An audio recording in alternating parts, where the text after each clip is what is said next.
inuka isihlama izinja zifaka imshutho ngaphansi ugibela ibhanoyi uhamba noSweet Guluva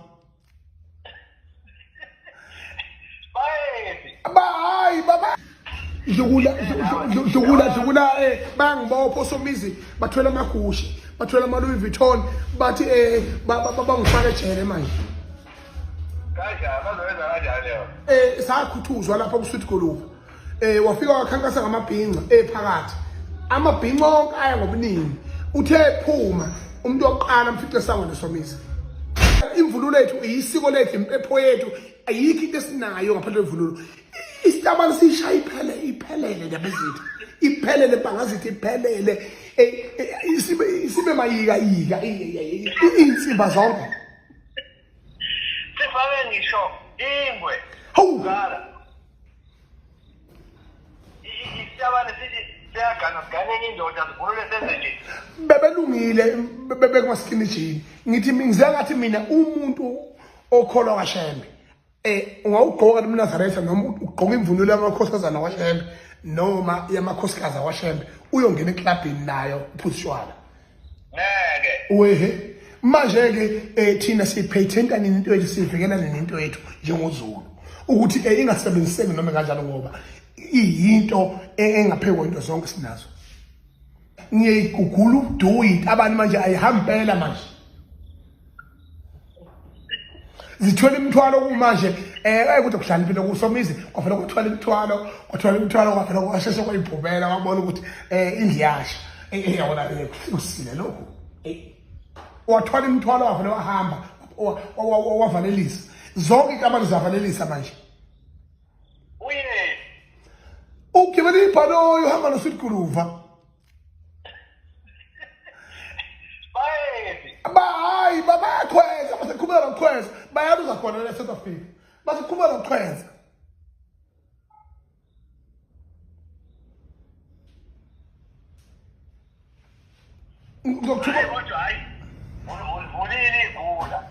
ngiyathokoza phakazithi uyilipela nje namhlanje lapha kumele iqiniso lapha vele khona ikhathi eyifuna amadoda athile imvunulo yabe ukugaba ukuyikhanya kwethu ngenyanga yethu yelembe hawu imvunulo yethu imvunulo ibheshula laba into yokudlala inuka isihlama izinja zifaka imshutho ngaphansi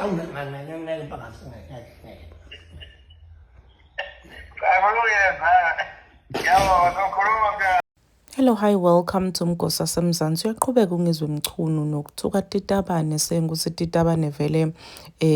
wrong lendo yokuthi abagqoke imvunulo yesiZulu uthi wrong kakhulu vele ngeke baze bayivume lendo leyo ukuthi babukelise live la kwaZulu ngelihlazo. So uthi bekungqono ngalesikhathi Titabane tesagqoka tikinjini yalo lento ukuthi bagqoke imvunulo cha beze nenyeke ngempela. So uyasho nje ukuthi bani kwasihlama njengoba semuvile akhuluma guys inzondo levakala emagameni akhe makakhuluma ngale nkulumo leni Titabane uyeva nje ukuthi he is fuming and spitting fire ke sana saying ukuthi vele ngeke baze bathule bona bamaZulu babuke into timosheka ngalendlela. So ukhulumena ngokuthi ubonile ukuthi Somizi umbona phakamisa amabheke eLV athi so uyahamba ngoba yena ubaqoshile uthi bahambe bonke